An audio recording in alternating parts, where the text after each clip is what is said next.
Boa noite. Boa noite. Polícia do Paraná investiga ataque a tiros contra 2 ônibus da caravana de Lula. O delegado titular contesta o adjunto e afirma que não houve tentativa de homicídio. Lula diz que não se abala com ataques e mantém ato no centro de Curitiba. Bolsonaro pede a prisão do ex-presidente e também faz campanha na capital paranaense. Associações de juízes e procuradores repudiam ameaças a Edson Fachin. O relator da Lava Jato no Supremo e a família dele estão com segurança reforçada. O Supremo concede prisão domiciliar para Paulo Maluf por razões de saúde. Condenado a 7 anos de cadeia, o deputado ficou 3 meses na Papuda, em Brasília. Médicos e enfermeiros pedem melhores condições no Hospital Mandaqui, em São Paulo. Reclamações contra a falta de material e de leitos se repetem há vários anos. Mortes por febre amarela aumentam mais de 50% no Brasil. Os casos se concentram em São Paulo, Rio de Janeiro e Minas Gerais. O Jornal da Gazeta está no ar.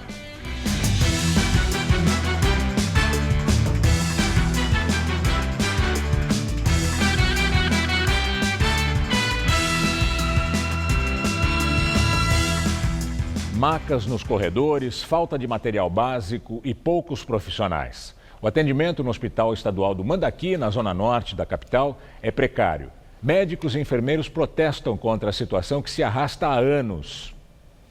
Com faixas e cartazes, o grupo fez uma pequena caminhada ao redor do hospital. A principal reivindicação é a melhoria das condições de trabalho. O que nós queremos é contrato de emergência imediato para médicos e enfermeiros. Esta auxiliar de enfermagem, que pediu para não ser identificada, trabalha no local há mais de 20 anos. Eu não quero aumento salarial, eu quero aumento de dignidade. Eu quero poder chegar com meu filho aqui, com a minha filha aqui, com o meu vizinho e ser atendido dignamente. O Antônio saiu sem conseguir atendimento com um clínico geral no pronto-socorro. Mandou eu para Santa Casa, lá na Santa Cecília. O pronto-socorro adulto é um dos locais onde a situação está mais grave. Segundo os próprios funcionários, não há leitos suficientes para o atendimento. E por isso, ter dezenas de pacientes nas macas, nos corredores, já é rotina. As pessoas ficam espalhadas, mal acomodadas e visivelmente sem conforto algum. No controle, há registros de quem chegou na quinta-feira da semana passada, mas ainda está no corredor. Fazia tempo que eu não venho nesse hospital aqui, né? Essas pessoas dentro dessas macas, assim, no corredor de hospital, isso é o cúmulo, né? Hoje, encontramos cerca de 30 pacientes nestas condições. Tem visto que tem 40, 50 pacientes.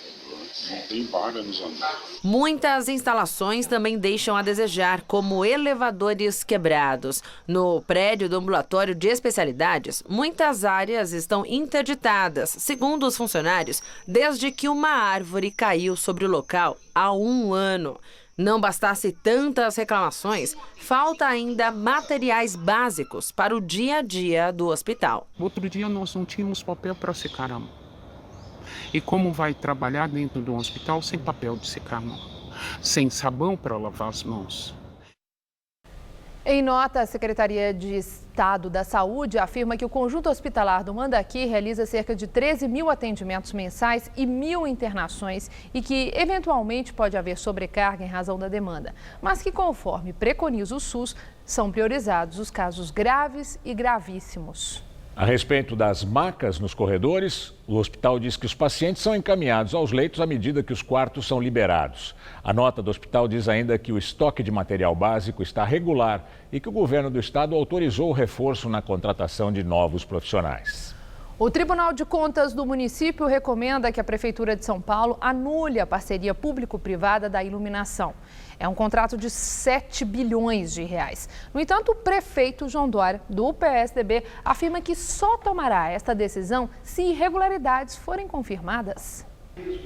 Os conselheiros seguiram o voto do relator e presidente do Tribunal de Contas do município, João Antônio, que recomendou à Prefeitura de São Paulo analisar a possibilidade de suspender o contrato da parceria público-privada da iluminação com o grupo FM Rodrigues, vencedor da licitação. No dia 21 de março, o consórcio Walks concorrente que foi inabilitado ao longo do processo de licitação protocolou no TCM a representação, pedindo a suspensão do contrato. João Antônio alegou que o TCM não tem como anular o contrato depois que ele foi assinado, o que extrapolaria a competência do órgão. Sustar é papel do Poder Legislativo. Anular, a competência é do chefe do Poder Executivo. O Ministério Público também já havia recomendado à Prefeitura que suspenda o contrato com a FM Rodrigues. Os procuradores deram um prazo de 5 dias para o Executivo se manifestar. O caso também já está sendo investigado pela Controladoria Geral do município.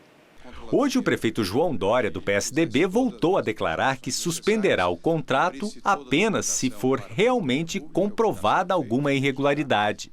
E a recomendação é, apurando qualquer fato que determine o risco da isenção, ou seja, da transparência neste processo, o imediato cancelamento. Então, está sendo investigado e verificado. O contrato da FM Rodrigues prevê a modernização e melhorias na manutenção da infraestrutura da rede de iluminação pública de São Paulo nos próximos 20 anos. Os pedidos de suspensão do contrato surgiram após o vazamento de conversas entre funcionários do Departamento de Iluminação Pública, o ILUME, que indicam o possível pagamento de propina entre agentes públicos e o consórcio que venceu a licitação no valor de 7 bilhões de reais assinado este mês. As gravações fazem parte de um conjunto de 26 horas de conversas obtidas pela reportagem da Rádio CBN. Os diálogos ocorreram de outubro de 2017 a janeiro deste ano, entre Denise Abreu, ex-diretora do ILUME, funcionários próximos a ela e integrantes da comissão de licitação. Ela foi exonerada logo depois que as primeiras gravações foram divulgadas na semana passada. Antes de dirigir o ILUME, Denise Abreu trabalhou na Casa Civil da Presidência da República, no primeiro mandato do ex-presidente Lula, do PT, e ocupou também a diretoria da Agência Nacional de Aviação Civil, a ANAC. A empresa FM Rodrigues e a ex-diretora do ILUME, Denise Abreu, negam terem praticado qualquer irregularidade. Gravações mostram que Denise Abreu tentou ocultar que, por falta de manutenção da prefeitura, um fio elétrico desencapado provocou a morte de um homem em novembro passado. Júlio Lima Santos, de 21 anos, voltava do trabalho numa lanchonete onde era chapeiro. Ao passar por esta esquina, no Ipiranga, encostou no poste que sustenta o semáforo e sofreu uma descarga elétrica. Chegou a ser socorrido, mas morreu 20 minutos depois. Testemunhas disseram que um fio solto eletrificou o poste. Já estava pendurado há alguns dias já. Não sei precisar quantos dias, mas já, digamos que era uma tragédia anunciada, né? Isso aconteceu em novembro do ano passado e, na época, a polícia queria saber se o fio estava desencapado por falha na manutenção. Uma dúvida que parece esclarecida agora. O áudio gravado durante uma reunião entre a então diretora da ILUME, a empresa de iluminação da prefeitura, Denise Abreu, e 2 assessores, revela uma trama para forjar uma nova versão para o acidente. Uma farsa para esconder o fato de que a ligação elétrica estava sem manutenção havia 30 anos. Foi a secretária de Denise que gravou a conversa escondido. Maria Cristina Chaldi teria dito ao Ministério Público que a intenção era acusar a chefe de assédio moral. Mas ela acabou virando a delatora de um esquema de corrupção no contrato bilionário da PPP da iluminação. Em outro trecho, Denise Abreu chama o assessor de burro, quando ele argumenta que o ILUME não mandou representante à delegacia. Informação que Denise insistiu em incluir na nota que seria divulgada, mesmo sendo mentira. É burro demais, não dá pra entender. Eu não sou burro demais. É burro demais, você entendeu. Isso é uma farsa. Certo? Faz parte do script da farsa que você descobriu este BO como? Você chegou no local para fazer a perícia e alguém te disse: nem um boletim. E aí você tomou conhecimento que estava no BO. Beleza? Essa é a cena do filme. Eu não vou colocar que a placa foi instalada antes ou depois, cara. História é essa. Essa referência é o que foge com a gente. A ex-diretora do Ilume ainda tenta armar para jogar a culpa em algum concessionário. Que o fio não era nosso, que o fio dependurado da NET, entendeu? É isso. O fio dependurado é da NET. É isso. E não chame de fio de Ilume. Certo, direito são filigranas. É fio de iluminação pública. Se tudo der errado, eu vou tacar na Feliz Rodrigues.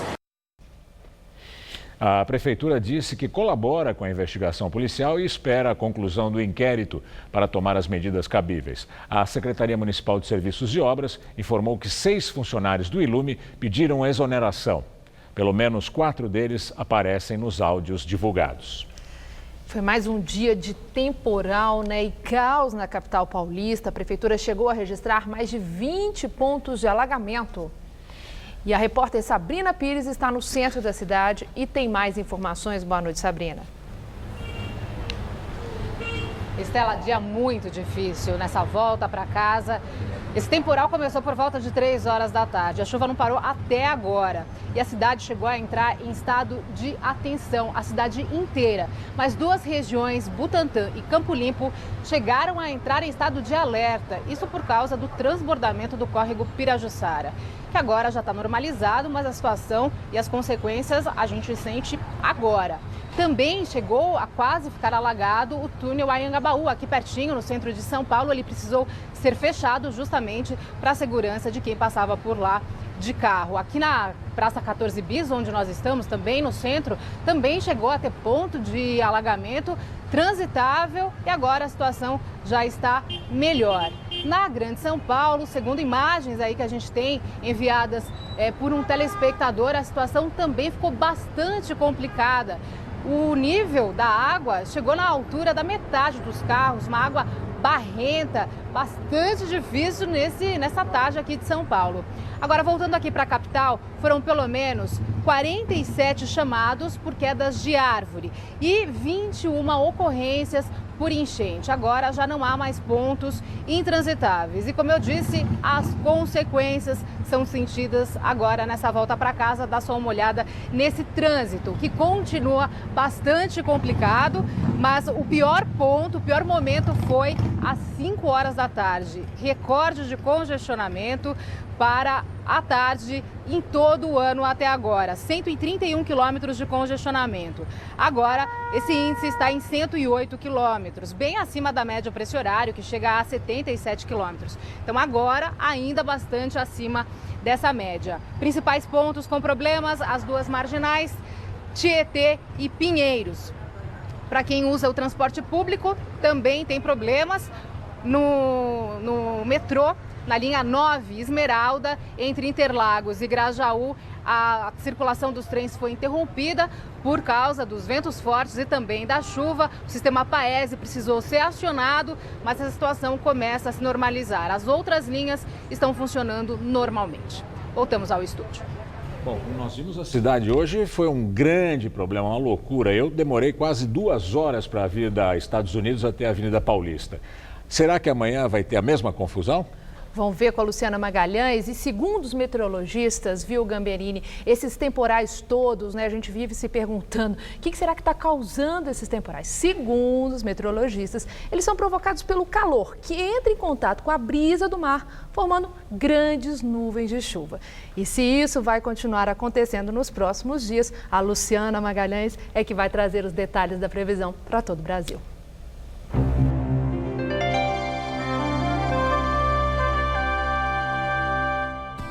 O cenário amanhã é de tempo úmido em praticamente todo o país. Isso significa pancadas de chuva, principalmente à tarde, em todas as áreas em verde do mapa. Mas a chuva é mais volumosa e frequente nas áreas mais escuras, principalmente entre o leste do Amapá e o Rio Grande do Norte. Tempo firme e seco apenas em parte do sudeste, de Goiás e no interior do Nordeste. Mas apesar da chuva, as temperaturas continuam altas em boa parte das capitais brasileiras. Amanhã, em Manaus, pancadas de chuva e máxima de 30 graus. Já Fortaleza terá uma quinta chuvosa, com máxima de 29. Já no Rio, o sol e o calor estão garantidos, com máxima de até 34 graus. Só Florianópolis, que terá temperatura mais amena amanhã, com 26 graus. Em São Paulo, o tempo continua firme e ensolarado no centro-norte do estado. Nas outras áreas, calor e pancadas de chuva que podem ser fortes. Na porção centro-oeste, calor de 33 graus amanhã em Araçatuba e de 34 em Presidente Bernardes. No centro-norte paulista, máxima de 33 em São José do Rio Preto e de 32 em São Carlos. E na faixa leste, a máxima fica em 31 graus, tanto em Campinas como também em Sorocaba. Para a capital paulista, a temperatura fica mais fresca à noite durante a madrugada, mas à tarde o calor continua, assim como as pancadas de chuva que podem virar temporais. Até sábado, não teremos mudanças. Sol com chuva e calor. As máximas ficam em 30 graus amanhã, na sexta e também no sábado. Um novo balanço do Ministério da Saúde mostra que o Brasil teve 338 mortes por febre amarela de julho do ano passado até agora. Foram 128 óbitos a mais que no mesmo período do ano passado. Foram confirmados 1.131 casos da doença, com 338 mortes, contra 660 casos e 210 óbitos entre julho de 2016 e março do ano passado. Minas Gerais foi o estado com mais mortes pela doença, 147, seguido de São Paulo, com 127 casos, e Rio de Janeiro, com 63. O Distrito Federal teve uma morte. Segundo o Ministério da Saúde, todo o território brasileiro vai ter vacinação contra a doença até abril de 2019. A Prefeitura de São Paulo informou que vai manter a campanha de vacinação na Sexta-feira Santa e no sábado de Páscoa. A lista das unidades que vão aplicar as doses está disponível no site da Prefeitura. O deputado Paulo Maluf, do PP, foi internado hoje num hospital particular de Brasília. Ele estava preso desde o dia 20 de dezembro na ala de idosos do complexo penitenciário da Papuda, também no Distrito Federal. De acordo com o boletim médico, o deputado de 86 anos deu entrada no hospital com forte dor lombar. Por conta do episódio, o ministro do Supremo Tribunal Federal, Dias Toffoli, autorizou que Maluf seja transferido da Papuda para o regime de prisão domiciliar na mansão dele em São Paulo. O deputado do PP foi condenado a 7 anos, 9 meses de prisão por lavagem de dinheiro, quando era prefeito de São Paulo na década de 90. O presidente Michel Temer lamentou hoje as ameaças relatadas pelo ministro do Supremo Tribunal Federal, Edson Fachin. As associações de juízes e procuradores também repudiaram o episódio. A rádio Band News de Vitória, Espírito Santo, Temer lamentou o relato do ministro do Supremo Tribunal Federal, Edson Fachin. Ontem, em entrevista ao canal Globo News, Fachin disse que ele e sua família têm recebido ameaças. No entanto, o ministro, que é o relator da Operação Lava Jato no Supremo, não deu detalhes. Fachin também é o relator do habeas corpus com o qual a defesa do ex-presidente Lula tenta impedir a prisão do petista, após o fim dos recursos na segunda instância no processo do triplex em Guarujá. Ainda ontem eu falava com o nosso ministro da Segurança, o Jungmann, e ele está naturalmente preocupado com o dia 4, né, que é o dia do julgamento da matéria relativa ao ex-presidente Lula, né? E claro que aqui estamos todos tomando todas as providências para que não haja conflito. Mas é preocupante. E veja que isso alcança até o Supremo Tribunal Federal. O próprio Supremo e os membros do Supremo ficam aflitos com isso. Você viu que um deles até, ou alguns deles, me parece, disseram que estavam sendo ameaçados. Ministro Fachin. Isso não pode acontecer no país. Entidades que representam juízes federais e membros do Ministério Público também repudiaram as ameaças a Fachin. Para a JUF, Associação dos Juízes Federais do Brasil, elas buscam intimidar o magistrado em razão da atuação dele como relator da Lava Jato na corte. A Associação dos Magistrados Brasileiros diz que é inaceitável qualquer tipo de ameaça a um membro do Poder Judiciário. A Associação Nacional dos Procuradores da República destaca que o fato coloca em risco o Estado de Direito, deve ser apurado e punido severamente. A Secretaria de Segurança Pública do Paraná disse que uma equipe de elite da Polícia Civil investiga o ataque à caravana de Lula no estado. O inquérito policial apura o que aconteceu. A investigação começou com versões diferentes. Ontem, o delegado adjunto havia dito que o ataque à caravana de Lula era investigado como tentativa de homicídio e que pelo menos 2 suspeitos estariam envolvidos.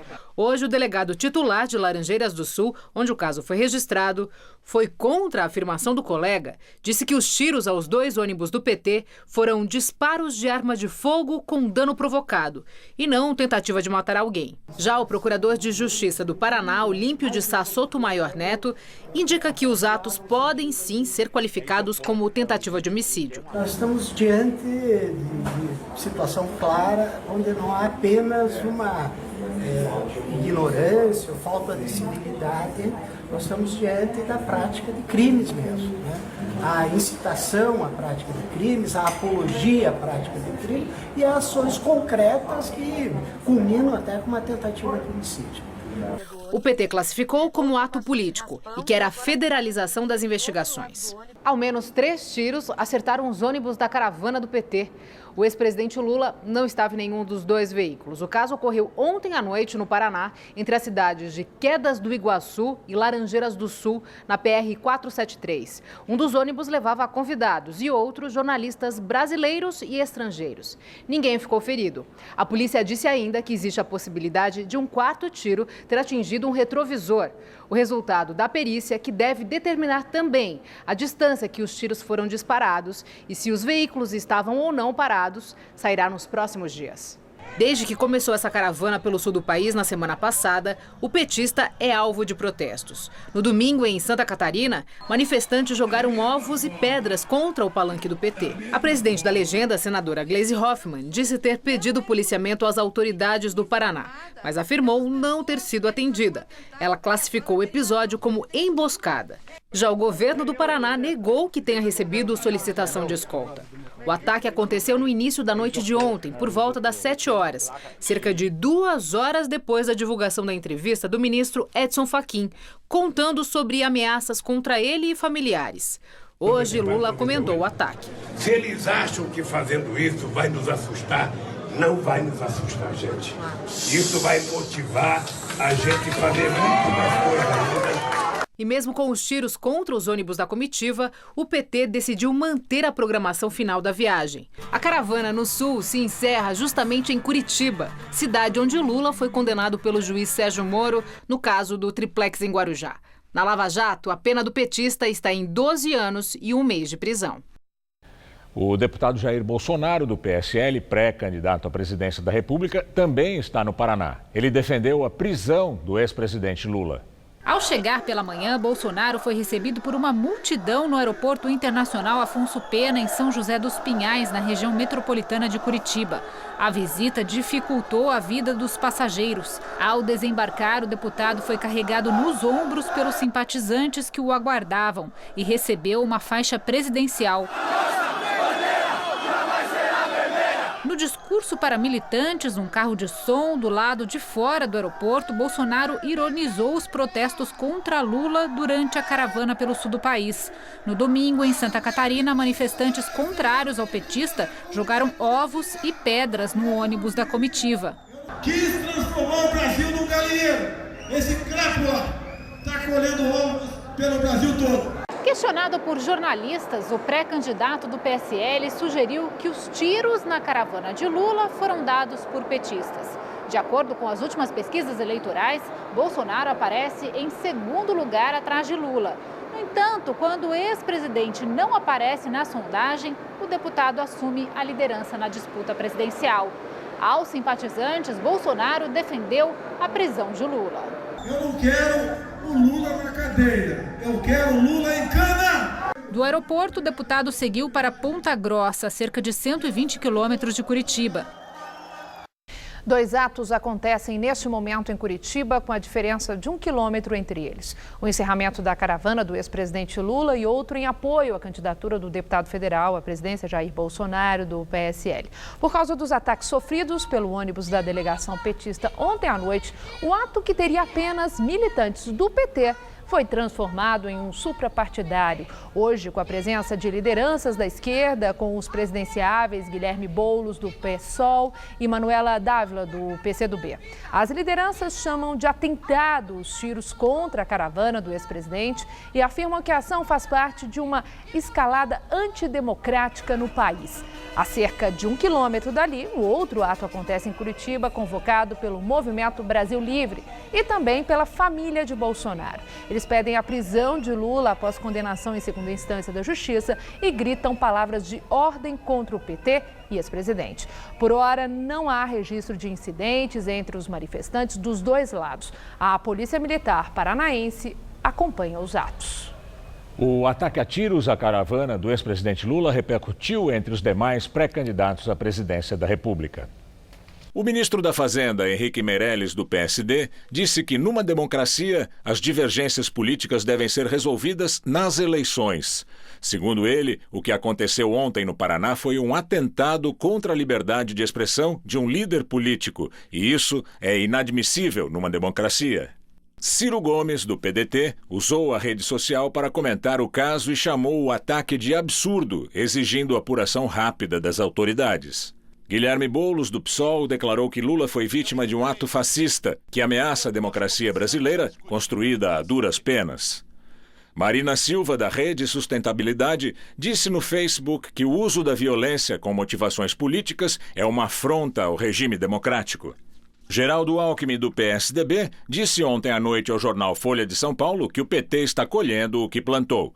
Mas hoje, diante da repercussão negativa do comentário, o tucano publicou no Twitter que toda forma de violência tem que ser condenada e que é papel das autoridades apurar e punir os responsáveis.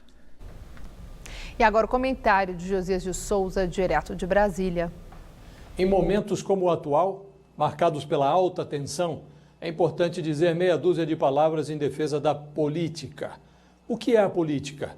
Em última análise, é uma alternativa à ditadura ou à guerra civil. É uma invenção das sociedades civilizadas para resolver os seus conflitos sem recorrer ao porrete, ao ovo, à pedra, ao tiro. Essa política, concebida como alternativa à violência, precisa ser amada. A política tem suas facções, elas são chamadas de partidos. Alimentam-se do conflito, mas há duas regras de ouro no jogo da política. Eis a primeira: nenhuma facção tem o poder de silenciar as outras. A segunda regra é: pessoas que não se respeitam precisam se enfrentar com respeito. Isso é compulsório. A arma é a ideia, a palavra. Os conflitos se resolvem no voto, não na porrada ou na bala.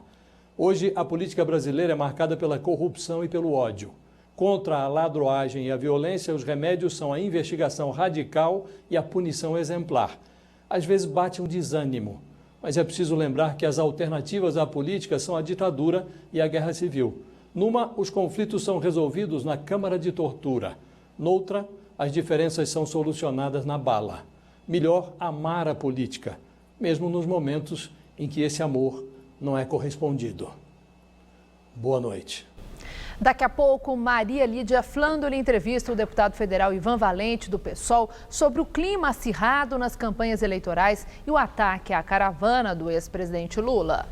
O ministro da Educação, Mendonça Filho, do DEM, vai renunciar dia 5 de abril para disputar a eleição. Ele ainda não decidiu a que cargo vai concorrer. Ministros que vão participar do pleito precisam deixar a função até o dia 7 de abril. O ministro da Saúde, Ricardo Barros, do PP, também já avisou que vai deixar o governo. Pelo menos outros 9 ministros cogitam o mesmo. O ex-governador do Rio, Sérgio Cabral, do MDB, foi denunciado pela 22ª vez pelo Ministério Público Federal. A ação de improbidade administrativa ocorre no âmbito da Operação Lava Jato e acusa também 5 empresários do setor de ônibus, mais a Federação das Empresas de Transporte de Passageiro do Rio, de envolvimento em atos ilícitos ligados à isenção fiscal. O MP também pede uma indenização a Cabral no valor de R$72 milhões pelo prejuízo em decorrência da redução do IPVA para empresas de ônibus concedidas por meio de um decreto assinado pelo ex-governador em 2014. De acordo com a denúncia, a isenção de 50% no valor desse imposto para empresas teria causado um prejuízo de R$36 milhões aos cofres públicos. Sérgio Cabral já foi condenado em 5 processos até agora. Somadas as penas, passam de 100 anos de prisão. O Ministério Público do Rio de Janeiro denunciou 7 traficantes da Rocinha por torturar um ex-morador da favela em 2015. Os criminosos acreditavam que esse homem era informante da polícia e o teriam espancado por mais de 2 horas. Segundo os promotores, a vítima só não foi morta porque conseguiu fugir quando os traficantes se distraíram com a chegada de policiais. Todos os denunciados estão foragidos.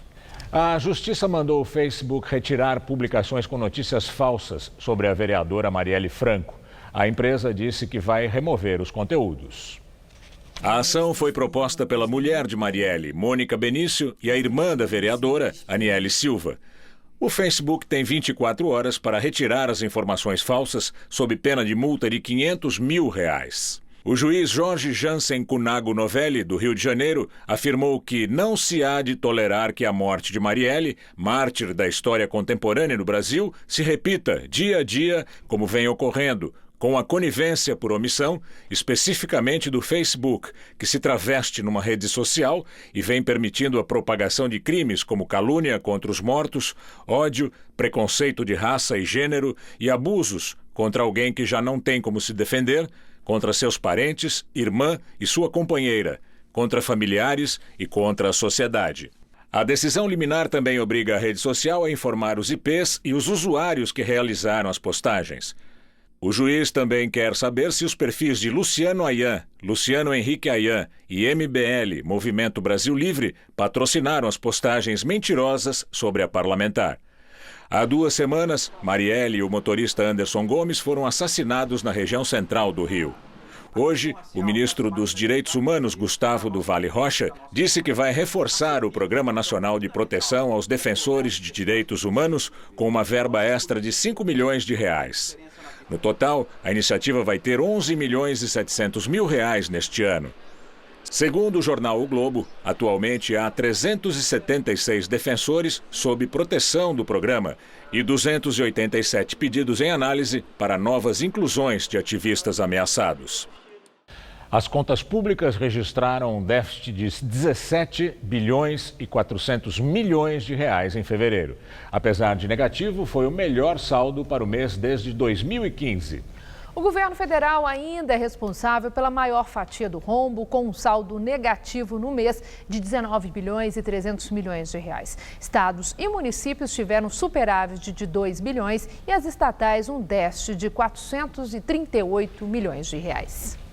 O deputado Jair Bolsonaro, do PSL, pré-candidato à presidência da República, está no Paraná, como nós vimos, e defendeu a prisão do ex-presidente Lula. Acho que nós cometemos um engano agora. Nós já mostramos isso. Nós vamos, na verdade, ao comentário de economia com Denise Campos de Toledo. E eu vou falar do saldo das contas públicas. Apesar do saldo no mês de fevereiro ter sido negativo, como nós vimos, ele acabou confirmando a melhora das finanças públicas, em parte pelo reforço de arrecadação que vem do crescimento maior da economia. Ainda tem aquelas receitas extraordinárias, como o Refis, e a expectativa de que o governo cumpra essa meta prevista para o ano de 159 bilhões de reais, até com alguma folga por causa dessas indicações. Mas ainda vai ser um rombo imenso, que só não vai ser maior por fatores específicos. Se conta também, por exemplo, com o repasse de 130 bilhões de reais do BNDES. Não está havendo, na verdade, uma mudança mais estrutural das finanças. Na semana passada mesmo foi anunciada mais uma contenção de gastos para garantir uma parte do dinheiro necessário para a intervenção no Rio de Janeiro. Tem mais. Além de cumprir a meta deste ano, o governo tem de respeitar o teto dos gastos, que impõe como limite de expansão a inflação do ano anterior. Neste ano, as despesas têm que subir no máximo uns 3%. Essa, aliás, vai ser uma das grandes dificuldades para o próximo governo, que de início já vai ter de anunciar um programa confiável de ajuste das finanças, até para gerar maior confiança, evitando reações mais negativas do mercado, de potenciais investidores. Fora essa questão da confiança, o próximo governo vai ter de manter as contas também dentro do limite legal. Nesse sentido, vale lembrar que o rombo da Previdência tem avançado num ritmo cerca de 6% acima da inflação.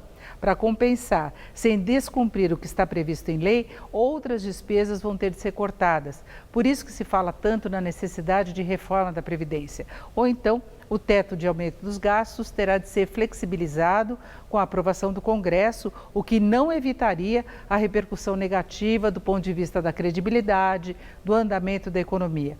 Não tem jeito. Por mais que os indicadores de atividade estejam melhorando, a economia e o governo, seja quem for o eleito, vai ter essa barreira pela frente. Boa noite. Bom, a Páscoa está chegando e, como todo mundo sabe, a tradição é do bacalhau, um dos pratos mais típicos da época. O preço caiu e muita gente tirou suas boas receitas da gaveta. Mas nem todos sabem que o bacalhau não é uma espécie de peixe não, mas sim um nome dado aos tipos de pescado depois de salgados e secos. Para quem vende bacalhau, não há dúvida, esta é a melhor época do ano para comercializar o produto. E basta dar uma olhada no movimento. Eu comprei 4 quilos e pouco, deu 267. Neste empório, na rua Santa Rosa, no centro de São Paulo, a expectativa é que as vendas cresçam 15% em relação à Semana Santa do ano passado. Aqui o estoque foi reforçado e os preços estão acessíveis. Esse ano a gente conseguiu negociar esses volumes aí à vista, né? Isso nos proporcionou um preço melhor, né? Graças a Deus os preços também caíram, em si no mercado caíram. Aqui o bacalhau do Porto Especial sai a R$ 56,00 o quilo, mas tem duas opções mais baratas. O bacalhau Zarbo e o Site, que custam pouco menos de R$ 30,00 o quilo. E não à toa, os mais vendidos. Eu faço mais o de forno mesmo, aquela coisa no azeite, com ovo, batata, o pimentão, aquelas coisas todas, né? A gente curte uma lasanha aí de bacalhau. Cada pessoa tem uma receita para preparar esse prato tradicional da Semana Santa, não é mesmo? Mas o que muita gente não sabe é que o bacalhau não é uma espécie de peixe, mas sim um método de preparo, onde podem ser usados vários tipos de pescado. Quando você salga, você transforma o peixe, aquela raça, em bacalhau, né?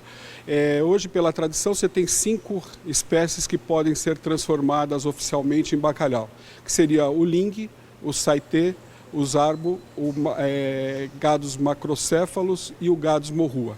O gados morrua é o que a gente trabalha aqui no restaurante porque é considerado o príncipe dos bacalhau. Carlos Palas é chefe de cozinha e dono de um restaurante no bairro da Barra Funda que tem como prato principal o bacalhau. E o cardápio é variado. Já são 45 anos de experiência. Ele explica que o gados morrua também é conhecido como bacalhau do Porto, uma referência à cidade portuguesa, embora não se encontre o bacalhau em águas lusitanas. Ela é pescada no Atlântico Norte, águas profundas do Atlântico Norte, e depois ele pode ser salgado tanto na Noruega, por isso o bacalhau Noruega, como no Porto, por isso o bacalhau do Porto. Para o chefe de cozinha, o preparo de um bom bacalhau começa pelo processo da dessalga. O importante é sempre que você substituir a água gelada por água gelada, sempre gelada. Por quê?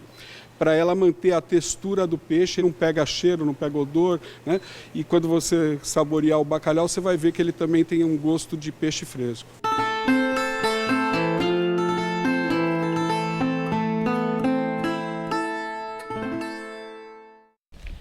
E agora as notícias do esporte com Estela Gontijo e Celso Cardoso. Depois, Maria Lídia entrevista o deputado federal Ivan Valente, do PSOL. Vai ser decidida daqui a pouco, às 9h45, a última vaga para a grande final do Campeonato Paulista. Corinthians e São Paulo se enfrentam na Arena Itaquera, numa partida onde tudo pode acontecer. Boa noite, Celso. Boa noite, Estela. O confronto está aberto. São Paulo venceu no Morumbi por 1-0 e depende apenas de um empate em Itaquera, onde jamais venceu o Corinthians. Já o anfitrião precisa de 2 gols de diferença para avançar.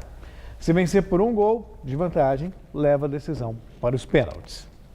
Boa noite, pessoal. O clima vai ferver logo mais às 9h45 da noite aqui na Arena Corinthians, em Itaquera. Quem vai sobreviver a esse embate? O São Paulo ou o Corinthians? Vale vaga na final do Campeonato Paulista. O Palmeiras já está classificado, só aguardando o seu adversário. E o primeiro jogo vai rolar no sábado que vem, ou aqui em Itaquera, caso o Corinthians elimine o São Paulo, ou no Morumbi, se o tricolor avançar. O São Paulo nunca ganhou aqui dentro, mas também nem precisa vencer o jogo. Um empatezinho é suficiente. E o Palmeiras precisou dos pênaltis para eliminar o Santos nas semifinais do Campeonato Paulista. Estela, um empate bastava ao Palmeiras ontem no Pacaembu, mas mesmo jogando com o apoio de sua torcida, o time de Roger Machado acabou derrotado no tempo regulamentar por 2-1. Como havia vencido o primeiro jogo por 1-0, a vaga foi decidida nos pênaltis. Aí prevaleceu a estrela do goleiro Jailson, que pegou uma das cobranças. Veja como foi. Raios, trovões e uma enxurrada daquelas.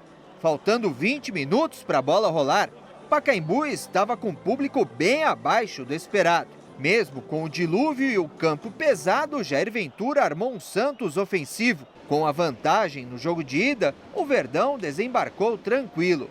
Mas na arquibancada a torcida sofreu, não só com a chuva torrencial. Em desvantagem, a massa não parou de apoiar. E deu certo. O gol de empate foi relâmpago. Finalzinho do primeiro tempo, outra ducha de água fria na torcida. Felipe Melo esbravejou com bandeira. O clima esquentou. Haja coração palmeirense. Depois de um segundo tempo sem grandes emoções, ainda havia um nervosismo reservado para uma disputa de pênaltis. E no Pacaembu, quem disse que um raio não cai duas vezes no mesmo lugar? 3 dias depois, Jailson, mais uma vez, foi o herói da noite. Você estava falando aqui nos bastidores que o técnico do Santos não mexeu bem na equipe, né? Não, tirou no segundo tempo os 2 melhores jogadores, o Sacha e o Rodrigo. Satisfeito com a vitória por 2-1 para levar a decisão por pênaltis. E de repente, no contra-ataque com jogadores velozes, como o Rodrigo especialmente, dava até para tentar um terceiro. Pensou pequeno o técnico Jair Ventura.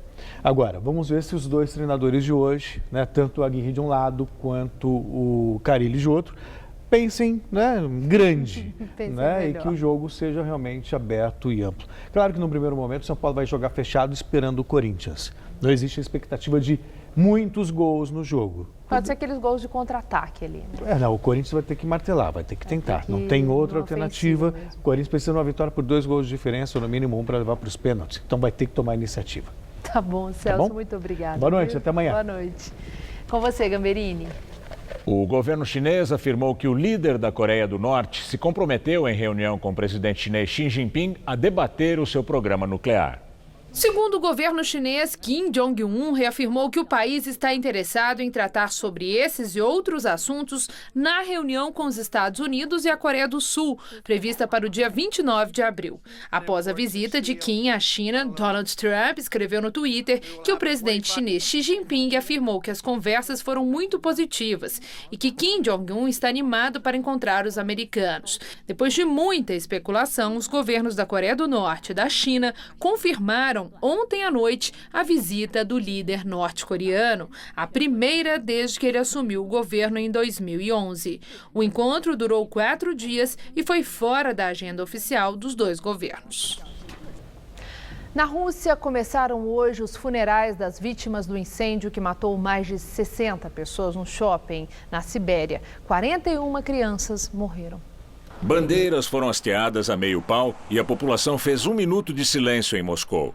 Investigadores ainda não confirmaram a causa do fogo, mas o alto número de mortes foi atribuído a falhas de segurança do shopping. Ontem, milhares de russos foram às ruas de Kemerovo para protestar e cobrar esclarecimentos sobre o incêndio. Os manifestantes também pediram a saída imediata do governador da região, Aman Tuleyev, que não se manifestou sobre a tragédia nem discutiu qualquer tipo de punição para os responsáveis. O Equador cortou os sistemas de comunicação de Julian Assange, o fundador do Wikileaks. Ele está exilado na embaixada equatoriana em Londres. Segundo o governo equatoriano, a decisão é uma resposta ao descumprimento do acordo entre Assange e o governo do país. Ele não podia interferir em assuntos de outros países, mas defendeu a independência da Catalunha. Assange também condenou a expulsão de diplomatas russos de países ocidentais. O fundador do Wikileaks se refugiou em 2012 na embaixada equatoriana em Londres para evitar a extradição para a Suécia, que o acusava de estupro. O caso já foi arquivado, mas o Reino Unido mantém uma ordem de prisão contra Assange por violação de liberdade condicional. A seguir, Maria Lídia Flandre entrevista o deputado federal Ivan Valente, do PSOL, sobre os atos de violência em campanhas e o clima eleitoral no país. Até já! Na entrevista do dia com Maria Lídia Flandre, a análise do PSOL sobre os atos de violência no cenário político nacional. Entrevisto o deputado federal Ivan Valente, que já foi deputado estadual por 2 mandatos e é deputado federal por 5 mandatos, está no 5º mandato. Foi também presidente nacional do PSOL. Muito obrigada por estar conosco, Ivan Valente. Ivan Valente, você é um parlamentar muito atuante e com lastro político de muito tempo. Quero fazer uma análise com você sobre essa onda de violência que nós estamos acompanhando, vivendo no cenário político nacional. Eu vi que lideranças do PSOL repudiaram veementemente os tiros na caravana do Lula no sul do país e chamaram a atenção para a gravidade dos fatos, alertando que não se brinca com a democracia. O que é que esse momento exige, Ivan Valente? Olha, nós estamos vivendo uma profunda crise política, econômica, social e moral no nosso país. E existe uma superpolarização na sociedade brasileira. Que tipo de polarização? Ideológica? Ela não é só ideológica, porque se ela for só ideológica, programática, ainda ela está nos marcos da democracia. Mas o PSOL sofreu na carne agora o assassinato da nossa vereadora Marielle Franco, que ainda não foram localizados os assassinos. E hoje nós vimos nessa carreata do Lula, nessa caravana, que além das agressões que ele vinha sofrendo desde o Rio Grande do Sul, houve tiros, né? Então eu acho que se ultrapassou uma fronteira, um limite entre o debate de ideias e mesmo o confronto político para se passar para um estágio superior que viola o Estado de Direito no nosso país. Agora, essa violência armada, ela chegou à disputa eleitoral? Olha, eu espero que esse episódio seja imediatamente investigado, achados aqueles que praticaram o ato, sejam execrados e punidos drasticamente pela justiça, porque tem que ser exemplar, tem que cortar pela raiz. Esse atentado que foi feito no Paraná não pode ficar no ar, inclusive com a dúvida lançada pelo candidato da extrema-direita Bolsonaro, que insinuou que foram as próprias vítimas que foram autores. Então, nós estamos caminhando para algo que eu acho que os democratas do nosso país, os progressistas, aqueles que querem civilidade numa campanha eleitoral, que querem disputar projetos, ideias, corações e mentes, não podem admitir esse tipo de comportamento. Agora, a intolerância que nós estamos vendo, tudo isso é resultado de uma grande intolerância, da incapacidade de convívio com os contrários, um convívio civilizado. Qual é a origem disso? Onde foi que isso começou e veio nesse crescendo, chegando a esse ponto tão preocupante como do momento em que vivemos?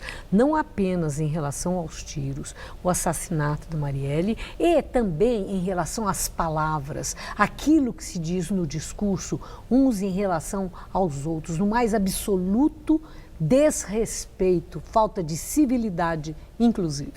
Bem, nós estamos assistindo a esse tipo de radicalidade em termos mundiais. O próprio presidente dos Estados Unidos é alguém que fomenta esse tipo de coisa, uma nação poderosa como os Estados Unidos. A questão da imigração.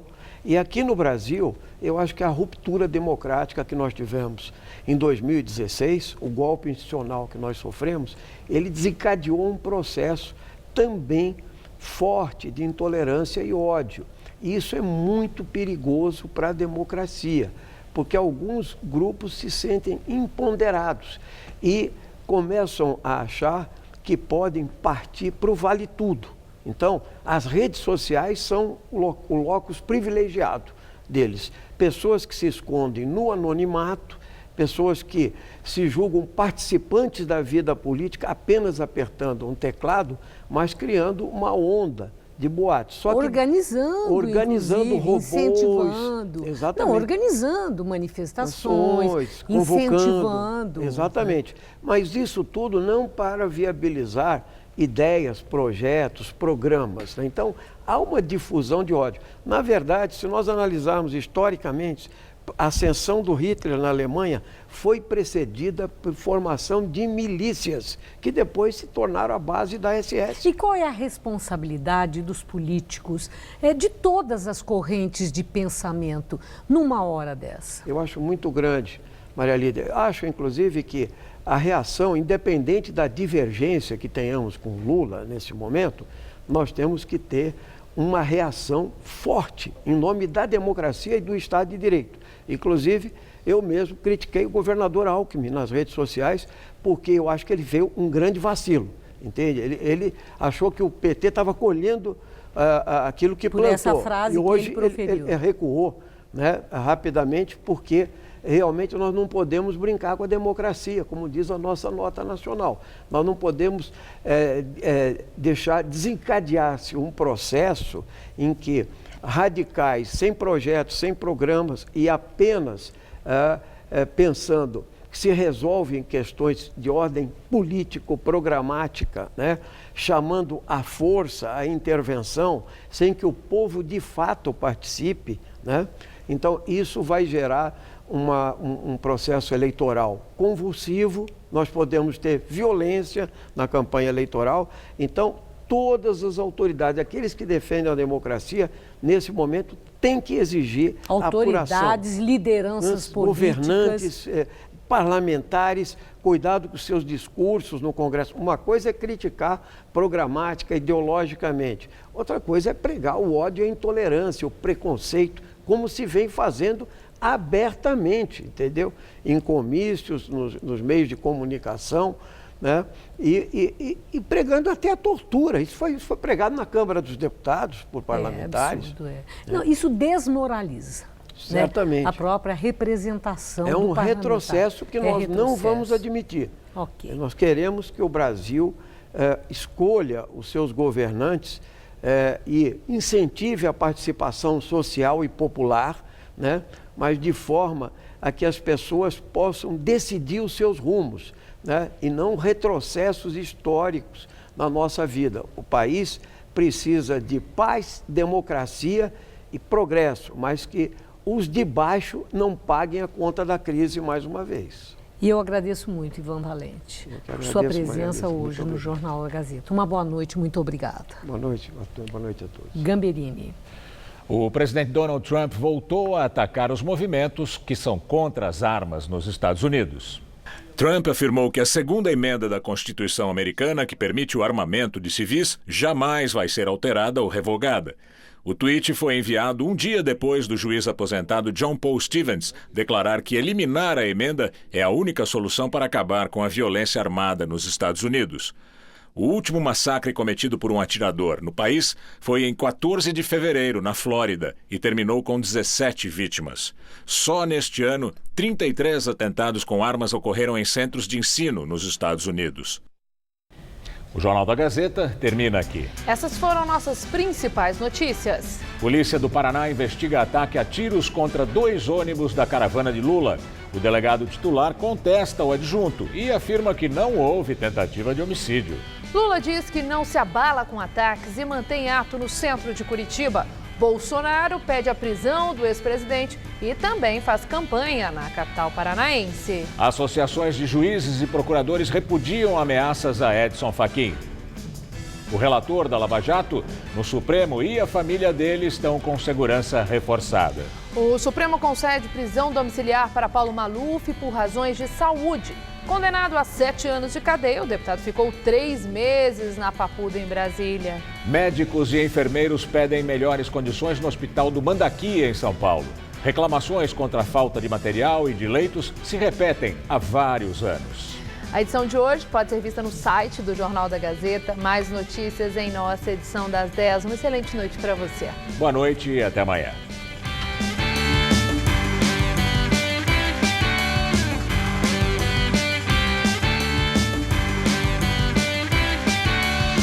Nesta quinta, 2 da tarde no Mulheres, veja as previsões do baralho cigano com Maria Itália.